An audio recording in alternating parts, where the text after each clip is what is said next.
Hi friends, welcome to my channel. இன்றைக்கி நம்ம சேனலில் ஒரு சூப்பர் ஈஸியான டீ டைம் ஸ்நாக் பழம் பஜ்ஜி. வெளியில் நல்ல கிறிஸ்பியாக, உள்ள நல்ல சாஃப்டாக, ஸ்வீட்டாக, பர்ஃபெக்டான ஈவினிங் ஸ்நாக்ஸ். வாங்க ரெசிபிக்குள்ளே போகலாமா? அதுக்கு இன்றைக்கி நான் 2 கப் அளவுக்கு மைதா மாவு எடுத்திருக்கேன். இது கூட ஒரு 1/4 கப் அளவுக்கு அரிசி மாவு, கொஞ்சோண்டு மஞ்சத்தூள், கொஞ்சம் உப்பு, கொஞ்சமாக சீனி எல்லாம் சேர்த்து நல்லா மிக்ஸ் பண்ணிக்கோங்க. அதுக்கப்புறமா கொஞ்சமாக தண்ணி சேர்த்து ஒரு தோசை மாவுக்கும் இட்லி மாவுக்கும் இடப்பட்ட பதத்தில் கலந்து வச்சுக்கோங்க. மாவு கரெக்டாக ரெடி பண்ணியிருக்கோமான்னு செக் பண்ணுறதுக்கு விரலை அந்த மாவுக்குள்ளே டிப் பண்ணோம்னா மாவு அழகாக அந்த விரலில் ஒட்டிடுச்சுன்னா மாவு கரெக்டான கன்சிஸ்டன்சியில் இருக்குதுன்னு அர்த்தம். அதுக்கப்புறமா இந்த நேந்திரம் பழத்தில் கொஞ்சம் நல்ல பழுத்த பழமாக பார்த்து செலக்ட் பண்ணி வாங்கிக்கோங்க. அப்போ தான் அதோட ஸ்வீட்னஸ் சாப்பிட்றதுக்கு ரொம்பவே சூப்பராக இருக்கும், கொஞ்சம் ஜூஸியாகவும் இருக்கும். இதுக்குள்ளே ஸ்டஃபிங் ரெடி பண்ணி நம்ம செய்யலாம். இன்றைக்கி நம்ம டக்குன்னு ஈஸியான மெத்தடில் செய்கிறோம்.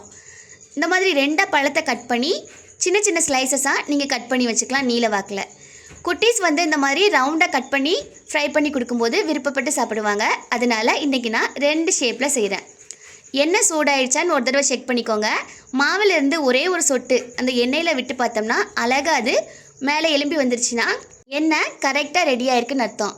அப்புறம் என்ன, நம்ம ரெடி பண்ணி வச்சுருக்க மாவில் கட் பண்ணி வச்சுருக்க நேந்திரம் பழத்தை அழகாக முக்கி சூடான எண்ணெயில் போட்டு பொரித்து எடுத்தோம்னா நம்மளோட சூப்பர் கிறிஸ்பி ஸ்வீட் அண்ட் டேஸ்டியான பழம் பஜ்ஜி ரெடி.